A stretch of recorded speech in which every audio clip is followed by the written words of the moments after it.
We've got something new and exciting to check out today, RC drivers. On the workbench behind me is the new Tamiya BBX. It's an all-new platform from them, and it's got a lot of people talking. It gives us that vintage feel, but it's got a lot of modern-day features on it. So in today's video, we're going to take a look at those features. I'm going to tell you about all the details, talk to you about some of the building and parts quality, and of course, I'm going to take it out for a drive. So here it is, the new BBX, a 1/10 scale two-wheel drive off-road buggy, and this is a full build-up kit that you're gonna have to supply all the electronics for, paints, and tools to assemble it. As I mentioned, this is a new chassis from Tamiya. It's the BB01 chassis designation. It has independent suspension, trailing arms, rear-mounted transmission with rear motor. The battery is centralized, and there's a lot of really neat features on this. And while I was building it, I noticed that the quality was a bit different. It's a bit elevated, a bit more TRF-like than a standard Tamiya kit. So all the parts fit and finish was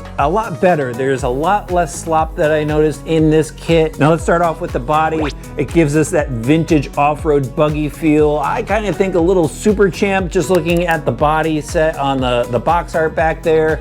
They painted it in blue. Obviously, I went with the red because I wanted this thing to stand out. I think the red looks really good with the decals that they supply. You do have to cut out the decals still, but if you look really close, there's no body clips on this. The body is actually held down, this front panel here, with Velcro. This is a multiple piece Lexan body. You are gonna have to cut it out after you paint it and drill some of the holes here. But it's a total of 1, 2, 3, 4, 5, 6 body panels to finish off this look. I like the rear pod section. They give you additional numbers and plates here if you want to go and change up the number to something special. They give you a number of additional lights actually. So I put the A-pillar lights on. They give you some lights that you could go and put on the front. And then they have this rear light, which I absolutely love. They don't give you LEDs. You're gonna have to go and find those or source those separately. But I could see this thing looking really awesome with a bunch of lights on it, driving it at night. Very cool look to it. It's got a bash bumper up front. They actually give you 2 of these in the kit and actually another bulkhead for the front as well. Just the way the parts trees are set up. I like the Nerf bars along the side. They've got the driver figure in there. You are gonna have to paint that as well, so you're gonna need some standard model paints. And then check out these wheels and tires. Love the chrome wheels. They are actually the same for all 4. They're the same width, 12mm hex, and then they have the Rough Ride rib front tire and Rough Ride, I guess like square lug rear tire. The compound does feel a bit softer than normal from Tamiya, and there's foam inserts on the inside. You're gonna have to glue those tires up. It's time to take a look at the chassis, and it's a shallow tub style chassis, a flat composite plate that's molded, and it's got a bunch of ribbing up on the top, so it makes it a really rigid structure. As you can see, it's all countersunk on the bottom. Even the steering pivot screws are countersunk, really recessed in there. But it's got a nice smooth chassis setup, and it has these holes. I'm thinking to maybe let dirt and debris out, or either that or let some air in for the battery. But again, it's a really rigid structure. To access the battery, obviously you pull the top of the body off, and then there's this long aluminum pin that slides out the side, and the battery tray will actually tilt up and you can slide the battery in. On top of the battery tray is where the receiver mounts, and that's actually covered up by a box where the driver is attached to. And then there's this rear plate where you go and attach the speed controller, and they even give you a cowl to go and put over it. Just kind of finishes everything off, makes it look good, still allows everything to breathe properly. But attached to the chassis is the cage work, and it's a really nice multi-piece cage. It's fairly rigid. I mean, it is a Tamiya plastic, so there is a little bit of flex in here, but once you get everything together, all the cross braces in, everything pretty much firms up, and it really looks good the way they have everything set up.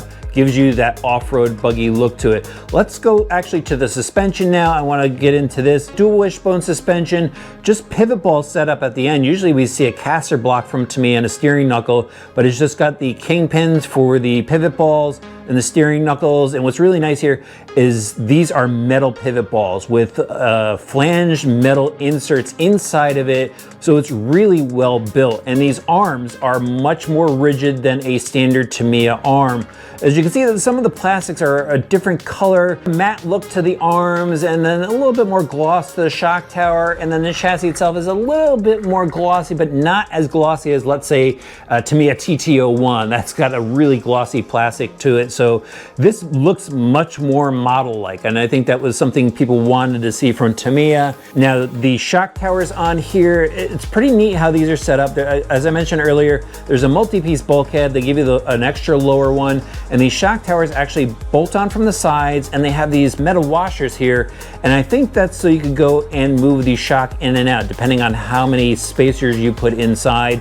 I may be over guessing that, but I think that's what they did. So that's where you're gonna get any sort of adjustment to the shock, because the lower mount is fixed. Now take a look at these shocks. We have aluminum bodies. They are oil filled. They have bleeder caps up tops. They have the X-ring O-rings, and they have the really nice nylon pistons in here. The only thing that it doesn't have is a threaded shock body. They have a threaded shock option for this. I believe it's a big bore option as well, but they just have these spring clamps, and that's the only downside I see, is just getting these right. I like the way the suspension feels. It feels so soft and so smooth.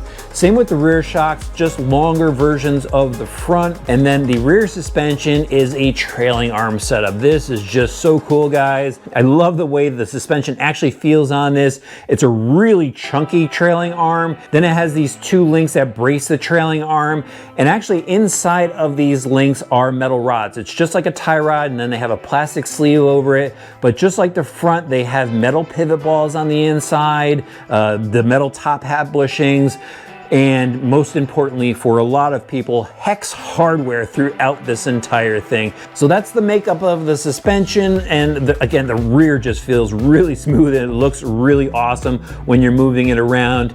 Now let's talk about the driveline on this. So it has a very modern-like 3-gear transmission to the rear. It's got a lower ball differential setup with a aluminum T-nut in there, metal outdrives of course, and it feels really good. They give you the grease and the black grease to put on the thrust bearing. Plastic gears throughout the transmission. It's got an idler gear, and then the top shaft gear is just locked out. So it's got a lockout gear over to the spur. It's got an aluminum motor plate as well, which I really like in this Tamiya kit. All ball bearings throughout this entire kit. You don't have to worry about any bushings. And then they have CV type drive shafts out to the wheels, a 12mm hex on the outside of the rear as well. So everything went together well. The transmission feels nice and smooth. I mean, everything on this Buggy just feels a bit more polished than what you're used to. I really enjoyed the building process of this Buggy. I think it's really well thought out. The other thing I thought was pretty neat is the steering rack. It's got the angled steering rack. There's ball bearings in the rack, in the Ackerman bar, and in the cranks themselves.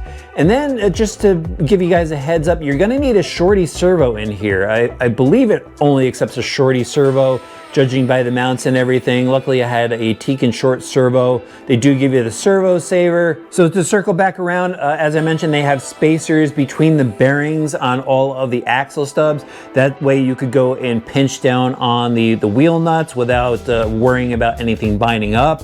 I like that they did that. I like the suspension pins on here. No more U-pins or anything like that. They do have a couple JIS screws in here to secure those hinge pins. But overall, guys, this was a really good build, a really enjoyable build. If you've been thinking about building up any Tamiya car, I think you'll certainly be impressed if you start off with one of these. It was a lot of fun. All right, guys, now we need to head out to the track and see how it performs.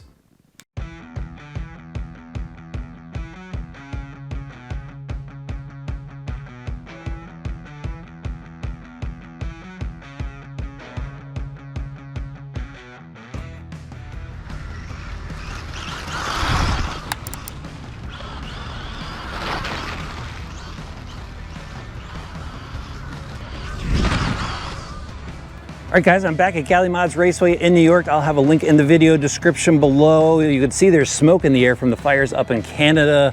Hopefully everybody is safe, but let's get some laps in on the BBX. I already have a half a pack through it, and this thing is a lot of fun, as you probably imagined.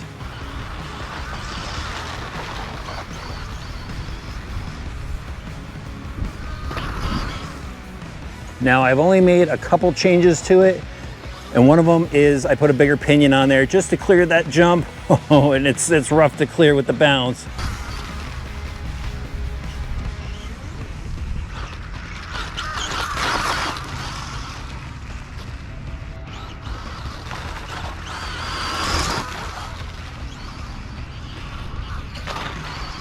But through the bumps here, I really like how this thing handles. It's a little bouncy. It could use a stiffer oil just like most other Tamiya kits.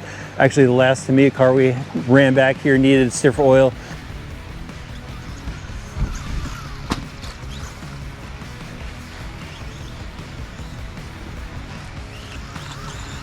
But it has pretty good steering right out of the box. I wasn't sure how those large tires would work up front, but it seems to be working just fine.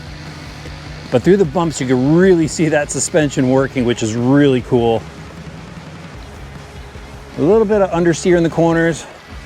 I went for the big jump and crashed it again.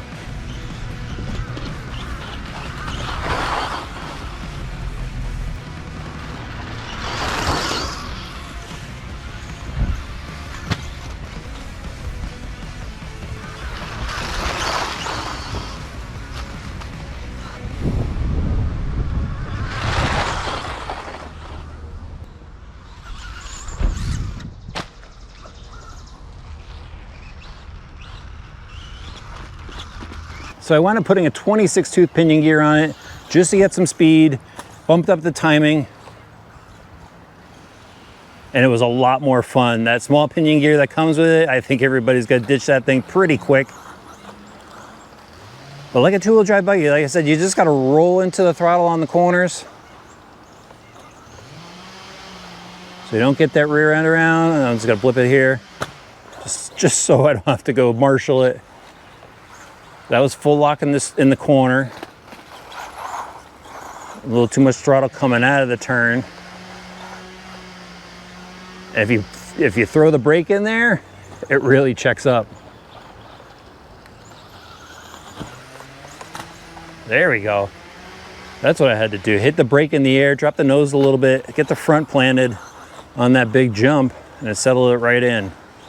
Beyond a TRF kit, this is probably one of the best experiences I had building a Tamiya model. The parts fit and finishing quality just seem to be a next level up from what we're used to from them, and that results in a really fun build. I enjoyed looking at all the different parts and designs as I was putting this thing together. A few little challenges like the trailing arms, but when you're done, it's a really great looking buggy, and it's a great driving buggy on the track as well. I had a lot of fun with it. It just gives you this feel, look of a vintage buggy. However, you really notice the traits of some of the modern elements. As you guys probably saw, it could use a little bit of suspension work. Tamiya often gives us that soft oil in the kits, and it really is kind of too soft for a lot of different types of driving that we do. But that's a simple change. That's a tuning change. That's part of the fun in the hobby. And I'm gonna go with a firmer oil in the shocks.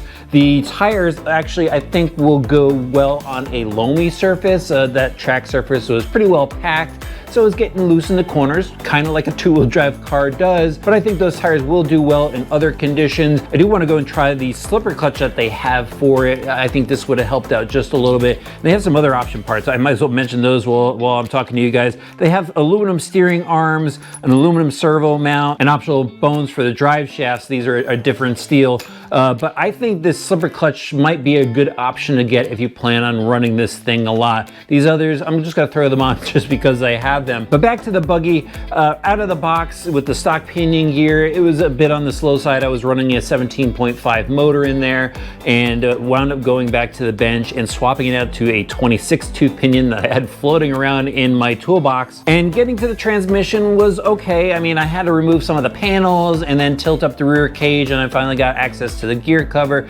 So there is a little bit of work involved in getting to that, but you know, swapping out that gear was pretty easy. Once I did that, I cranked up the timing a little bit too and was able to get a lot more speed out of it. It was a lot more fun. It got over the big jump and landings were a little bit rough again because that suspension was too soft. It did handle the bumps pretty well, and the steering just a little bit understeer in some of the corners, and I just found it really manageable to drive. The Buggy did take some big hits while I was driving it, and I did manage to pop out a rear drive shaft when I landed backwards into one of the jumps. Was able to get that back in, but the only other thing I've been noticing on this is the cover for the ESC keeps on popping out, and it's just something I think I'm going to remove completely. This is honestly an awesome release from Tamiya. I know it has a lot of people's attention, and if you're one of those people, I would say go for this kit. It's going to be a fun one, and I think it's going to be a collectible one as well. I'll have links for it in the video description below. If you think Tamiya did an awesome job on the Buggy, give this video a like and let us know what you think about it in the comment section below.